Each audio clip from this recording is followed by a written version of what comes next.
안녕하세요, 상승효과입니다. 오늘은 제가 저의 직접적인 노하우를 좀 알려드리려고 해요. 제가 평소에 계좌 관리를 하는 그 노하우, 계좌 분할을 어떻게 하는지, 그리고 현금 운용은 어떻게 하는지, 그리고 마지막으로 달러 운용을 어떻게 하는지, 이 세 가지 노하우를 알려드릴게요. 주린이 분들께는 도움이 많이 되는 내용일 거니까 꼭 끝까지 봐주세요. 자, 먼저 계좌를 운용하고 분할하는 노하우예요. 일단은 제가 계좌를 나누는 방법, 바로 이 세 가지예요. 장기 계좌, 중기 계좌, 단기 계좌, 이렇게 세 개로 나눕니다. 먼저 장기 계좌를 제가 따로 만드는 이유가 있어요. 장기 투자 같은 경우는 그 잔 파동에 흔들리면 안 되거든요. 보통 이렇게 올라가는 주식은 없죠. 올라가도 이렇게 파동을 그리면서 올라간단 말이에요. 그리고 장기적으로는 올라가더라도 이렇게 큰 파동을 거치고 하락장을 거쳐서 올라가는 그런 경우도 있죠. 그렇기 때문에 내가 정말 이 기업을 믿고 있다, 이 기업의 3년 뒤, 5년 뒤를 보고 투자하고 있다 라고 한다면은 이런 잔파동에 흔들리면 안 돼요. 오히려 이런 잔파동을 내 매수 기회, 추가 매수 기회로 삼을 수 있어야 된다는 거죠. 계좌에 마이너스 10%, 마이너스 20% 이런 게 눈에 보이면 팔고 싶어져요. 손절하고 싶어집니다. 그렇기 때문에 저는 아예 이 장기 계좌를 따로 마련해서 장기 투자 종목들은 여기에 따로 보관을 해놓고 아예 보질 않습니다. 안 봐요. 어차피 5년, 10년 들고 갈 계좌니까 안 보는 겁니다. 그럼 어떤 종목을 이 장기 계좌에 담느냐? 바로 멀티플 관점으로 기업을 보는 거예요. 멀티플이란 거는 PER입니다. 주가는 PER 곱하기 순이익으로 구하죠. 순이익은 정해져 있어요. 그럼 이 PER이 주가를 결정한다는 거죠. 이 PER이란 게 뭐냐? 순이익에 몇 배를 곱했을 때 주가가 되느냐, 이런 개념인데, 이거는 즉 성장성을 의미하는 거예요. 지금보다 얼마나 많이 이 기업이 성장하고 매출 성장의 규모가 얼마나 가파르게 올라갈 것이냐, 매출 성장의 그 폭을 이야기하는 겁니다. 미래에 이 PER, 멀티플이 크게 올라갈 수 있는 기업을 장기 투자 계좌에 묻어 놓는 거죠. 저가에 사서 그냥 꾸준히 보유하는 종목도 있고, 매달 조금씩 사 모아가는, 적립식으로 매수해가는 그런 종목도 있을 거예요. 해당 종목의 비즈니스 모델, 그게 실현될 때까지 들고 가는 거죠. 예를 들어서 전기차라고 한다면 전기차의 침투율, 지금 내 주위에 차를 타고 있는 분들의 10명 중에 한 7, 8명이 전기차를 탈 때, 그때까지 전기차 관련 ETF, 주식은 들고 가겠다, 이런 개념인 거예요. 그렇다면은 중기 계좌는 어떨까? 저 같은 경우는 몇 개월에서 1년 정도 스윙 관점으로 보유하는 계좌예요. 개별 기업 모멘텀, 그리고 단기, 중기적인 주도 업종, 주도주, 여기에 차트 관점으로 매수, 매도 맥점을 정해서 거기 도달할 때까지 보유를 하는 거죠. 그리고 나서 마지막으로 단기 계좌. 단기 계좌 같은 경우는 최소 며칠에서 몇 주일, 비교적 단기 트레이딩 계좌예요. 이거는 제가 트레이딩 관점, 차트 분석 관점으로 짧게 가져가는 그런 종목들이에요. 저는 그 차트로 트레이딩을 하더라도 1분봉, 몇 분봉, 분봉 가지고 그런 단타는 잘 안 합니다. 트레이딩도 일봉 관점으로 해요. 혹은 4시간봉, 이런 장기 관점으로. 그래서 저는 단타를 하더라도 최소 며칠 정도 가져가는 경우가 많습니다. 그리고 플러스 비트코인 같은 초고위험 상품들, 이런 것들도 제가 단타를 간혹 하는데, 이런 비트코인 같은 상품 위험도가 높기 때문에 비중은 크지 않겠죠. 대신 기회가 왔다면 비중을 크게 늘릴 수 있습니다. 하이리스크 하이리턴, 이런 관점으로 매매를 하는 계좌이기 때문에 초고위험이죠. 상황에 따라서 이 비중을 조절하는 게 중요하다는 거예요. 장기, 중기, 단기. 나는 트레이딩보다는 장기적인 기업의 비즈니스 모델을 보고 길게 가져가는 스타일이다 라고 한다면 장기 계좌 비중이 높으면 될 것이고, 나는 단기 트레이딩 관점으로 회전율을 높여서 수익률을 높이는 그런 스타일이다 라고 한다면 단기 투자 계좌가 높으면 되겠죠.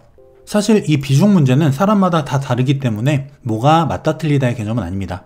단지 중요한 거는 이 계좌를 이렇게 나누어 놨다는 거예요. 중요한 거는 이 장기 투자 계좌, 이거를 별도로 분리하는 게 좋고, 이 두 개는 같이 가져가도 상관없습니다. 이거는 여러분들의 성향이나 상황에 따라서 결정을 하시면 돼요. 근데 장기 투자 계좌 같은 경우는 보통 이 수익률이 눈에 보이면은 빨리 팔고 싶다는, 혹은 마이너스가 났을 때는 빨리 손절하고 싶다는 그런 본전 심리, 혹은 욕심, 수익 실현 욕심, 이런 것들 때문에 장기로 몇 년 이상 가져가기가 쉽지 않은 경우가 굉장히 많거든요. 그렇기 때문에 특히 저 같은 경우도 차트를 보는 사람이기 때문에 여기서는 무조건 떨어질 것 같은 자리인데 라고 하면은 팔고 싶은 욕망이 생깁니다. 그렇기 때문에 저는 이런 거를 방지하기 위해서라도 이 장기 투자 계좌를 따로 분리를 해 놓는 편이에요. 안 봅니다. 그래서 여기서 단기 트레이딩으로 번 돈은 장기 계좌로 옮긴다던가 혹은 별도 계좌로 아예 옮겨놔서 이 단기 계좌에 너무 자금이 늘어나도록 방치하는 것보다는 조금씩 수익금을 빼내서 중기나 장기로 옮기거나 혹은 현금 보유를 한다거나 그런 방식으로 운영하는 것도 괜찮아요. 그리고 두 번째는 현금 비중에 대한 노하우인데요. 현금 같은 경우는 굉장히 중요합니다. 보통 이 주린이 분들이 현금 비중을 얼마나 가져가야 될지 현금 비중 조절을 굉장히 어려워하시는데 사실 그렇게 어렵진 않아요. 내가 만약에 현금 비중을 어떻게 가져가야 될지 모르겠다 라고 한다면은 그냥 한 20, 30% 정도는 기본적으로 깔고 간다 라고 보시면 돼요. 저는 상황에 따라서 현금 비중을 0% 혹은 20, 30% 가져갈 때 혹은 반 정도 혹은 80% 이렇게 상황에 따라서 이렇게 조절을 하는 편이에요. 현금이 아예 없을 때 언제일까요? 굉장히 큰 지수 하락이 와서 40, 50% 이상 지수가 빠졌어요. 코로나 같은 그럴 때는 공격적으로 베팅을 해야겠죠. 현금이 아니라 주식을 보유해야 합니다. 그때는 지수가 많이 떨어지고 곡소리가 나고 시장 참여자들이 공포에 떨고 있을 때 이때는 오히려 주식 비중을 늘리고 현금 비중을 줄일 때예요. 그럼 현금 비중 20, 30% 이때는 언제일까? 저는 평균적으로 평소에는 한 20, 30% 정도 기본적인 현금 비중은 가져가는 편이에요. 무조건 주식에 다 올인한다. 이거는 좀 위험할 수 있거든요. 그렇기 때문에 가급적 기본적인 현금 20, 30%는 가져가자. 이게 저의 기본적인 생각이에요. 그리고 현금 50%. 저는 저만이 갖고 있는 그 매매 기준, 투자 스타일이 있기 때문에 50% 정도는 현금화 해야겠다라고 생각이 들 때, 약간 위험하다라는 생각이 들 때는 과감하게 현금을 보유합니다. 주식들을 팔아요. 보통 이걸 못 하시는 분들이 굉장히 많거든요. 특히나 주가가 이렇게 계속 많이 올라가는 시점, 이때는 많은 분들이 그 욕심 때문에 수익 실현을 못 해요. 더 갈 것 같으니까, 계속 갈 것 같으니까 못 파는데, 근데 어쨌든 주식 같은 경우는 오를 때가 있으면 떨어질 때도 분명히 있습니다. 그렇기 때문에 무조건 이게 올라간다라고만 생각하고 존버하는 것, 이거는 효율성이 떨어질 수 있다는 거예요. 물론 장기 계좌에 있는 3년, 5년, 10년 가져갈 종목들은 그냥 계속 보유를 해야겠지만요. 그래서 저 같은 경우는 상황이 좀 위험하다, 불안하다, 내가 투자를 하는데 불안한 마음이 계속 생기면은 그거는 좋은 투자가 아니라고 저는 생각을 합니다. 그렇기 때문에 애매하다, 아니면 좀 위험해 보인다 라는 판단이 들면 저는 과감하게 주식을 정리할 줄도 알아야 된다 라고 생각을 해요. 그래서 어느 시점에는 이렇게 현금 비중이 50%, 주식 반, 현금 반 이렇게 보유하는 상태도 분명히 오겠죠. 그리고 현금을 80% 이상 보유하는 경우, 물론 지수를 예측하는 거는 신의 영역이에요. 맞출 수 있는 사람은 없습니다. 하지만 제가 중요하게 생각하는 거는 저만의 시나리오, 투자자가 자기만의 시나리오를 갖고 거기에 맞춰서 대응을 해나가는 과정이 굉장히 중요하다고 생각을 하거든요. 그게 맞든지 틀리든지 그게 중요한 게 아니에요. 어쨌든 나만의 대응 시나리오가 있고 위험하다고 판단이 되면은 과감하게 주식을 정리할 줄도 알아야 된다라고 저는 생각을 합니다. 못 벌더라도 안정성을 택하자는 주의예요. 이런 나만의 시나리오가 가능성이 55%, 뭐 60% 이렇게 50%를 넘어가는 가능성을 계속 반복해서 투자 활동을 이어간다 라고 했을 때 50% 이상의 이런 가능성을 끊임없이 계속해서 반복한다면 계좌는 우상향 할 수밖에 없어요. 그래서 맞든 틀리든 가능성이 높아지는, 점차 높아지는 그런 나만의 기준을 만드는 게 중요하다라고 저는 생각을 합니다. 그리고 돈을 못 벌더라도 기회는 사실 계속 있거든요. 이 시장은 계속 열려요. 오늘 열리고 내일 열리고 내일 모레 열릴 것이고 꾸준히 5년, 10년 뒤에도 30년 뒤에도 시장은 계속 열려요. 이 말은 뭐냐면 계속해서 기회가 온다는 얘기거든요. 그리고 지금 내가 놓친 종목이 3배, 5배, 10배 간 종목, 살려다 못 산 종목이 있었어요. 그래서 기회를 놓쳤다고 생각을 할 수도 있습니다. 하지만 그게 아니에요. 내가 못 산 종목이라도 그런 비슷한 기회, 5배, 10배 갈 기회, 그런 종목들 앞으로 계속 나온다는 거거든요. 그렇기 때문에 이번 기회는 놓치더라도 다음번 기회를 위해서 좀 참을 수 있는 그런 인내심이 중요하다고 생각을 합니다. 제가 항상 말씀드리는 게 리스크 관리죠. 오랫동안 살아남을 수 있는 그런 사람은 리스크 관리를 잘하는 사람이다. 내가 돈이 이만큼 있어요. 근데 이거를 이만큼으로 불릴 수 있는 기회가 있었어요. 하지만 놓쳤습니다. 그런데 이 놓친 기회를 아쉬워하면서 이걸 만회하기 위해서 무리해서 다른 기회를 찾아서 손해를 봤을 때, 그래서 이 돈을 잃었을 때 여기서 발생하는 기회비용은 어마어마합니다. 왜냐하면 기회는 매일, 내일도 오고 일주일 뒤에도 오고 한 달 뒤에도 와요. 수없이 수백, 수천 번 이상의 좋은 기회가 남아있단 말이죠. 근데 내 돈을 잃게 되면은 앞으로 남아있는 기회들이 모두 사라지기 때문에 이 원금을 잃는 행위, 욕심, 조급함 때문에 원금을 잃는 행위, 이거는 무조건 피해야 된다고 생각을 합니다. 우리가 한두 달 투자하고 말 게 아니기 때문에 5년, 10년, 20년, 30년 평생 동안 투자를 계속 이어나가야 되기 때문에 그래서 리스크 관리가 중요한 거고, 지금 기회를 놓쳤다고 아쉬워할 게 아니라 다음번 기회를 위해서 공부하면서 내공을 쌓자, 이 말씀을 드리는 거예요. 마지막으로 달러 운용 방법인데 달러는 좀 어려워하는 분도 계시죠?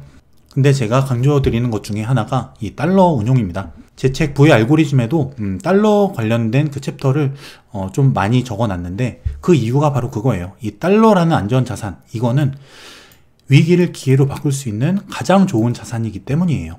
여기에 대한 이해만 좀 확실히 잡혀 있다면은 굉장히 좋은 기회를 우리가 잡을 수가 있다는 겁니다.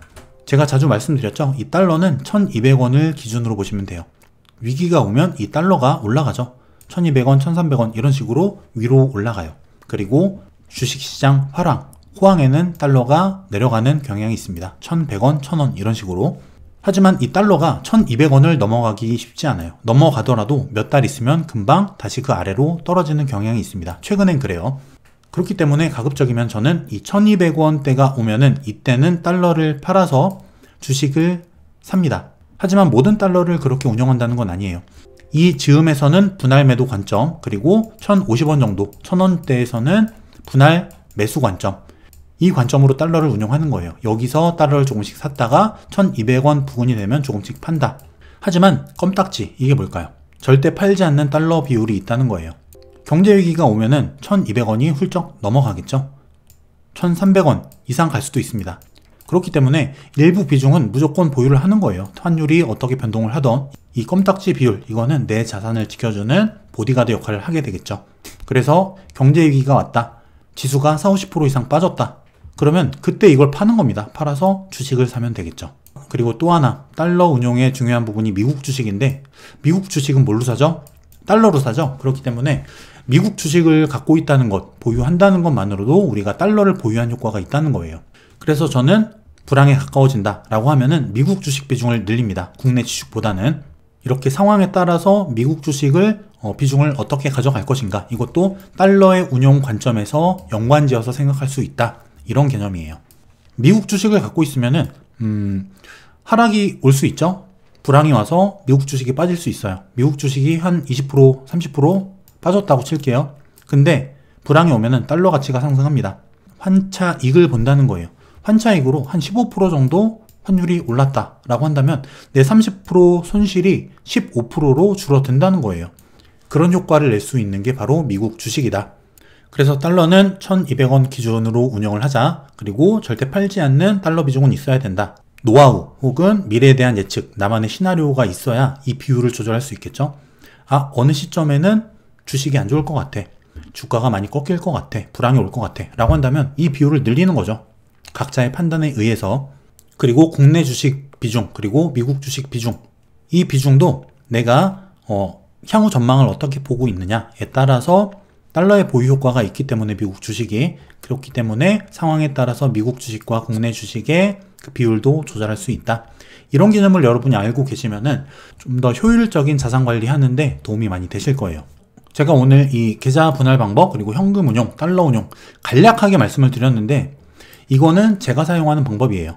그리고 저는 저만의 투자 원칙, 기준이 있기 때문에 그 하나의 큰 물줄기에서 파생돼서 이런 자그마한 계좌 운용, 이런 방법들이 생겨난 거고, 이게 맞다, 꼭 이렇게 해라, 이런 건 절대 아닙니다.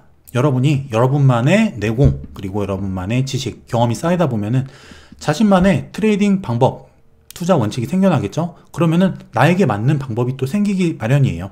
뭐가 맞다 틀리다의 개념이 아니라 저는 상승효과는 이런 식으로 계좌 운영을 한다, 이런 걸 소개해드리고, 여러분이 이런 거는 나도 한번 적용해보면 좋겠다, 그리고 내 매매 노하우에 도움이 될 만한 부분은 여러분들이 가져다 쓰시면은 여러분의 수익률 향상에 도움이 되실 것 같아서 오늘 컨텐츠를 준비했고요. 사실 제 노하우, 제가 하고 있는 방법을 다 설명드리자면은 시간이 모자라요. 오늘은 주린이 분들을 위해서 간단하게 설명을 드렸고, 무조건 남을 따라한다고 돈을 버는 게 아닙니다. 무조건 제가 항상 강조드리죠. 나만의 수익화 원칙, 수익을 낼 수 있는 나만의 비결과 노하우, 그게 있어야 된다고 말씀을 드리죠. 그거는 어떻게 생기냐면은 나의 지식이 계속 쌓이고 작은 돈으로 운용을 해 나가면서 매매를 하고 그 과정에서 조금씩 노하우가 쌓여요. 또 내 성향에 따라서 그 원칙이 점차 확립이 되겠죠. 그럼 자연스럽게 나만의 계좌 분할 방법, 현금 운용, 달러 운용 이런 것들이 확립이 된다는 거예요.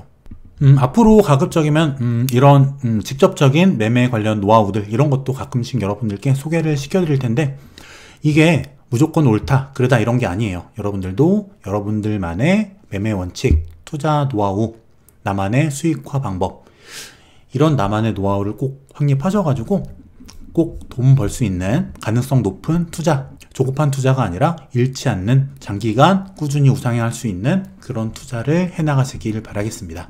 네, 오늘도 긴 영상 봐주셔서 감사드리고요. 다음 시간에 좋은 컨텐츠 가지고 저는 또 찾아올게요. 건강 잘 챙기시고 항상 행복하시길 바라겠습니다. 감사합니다.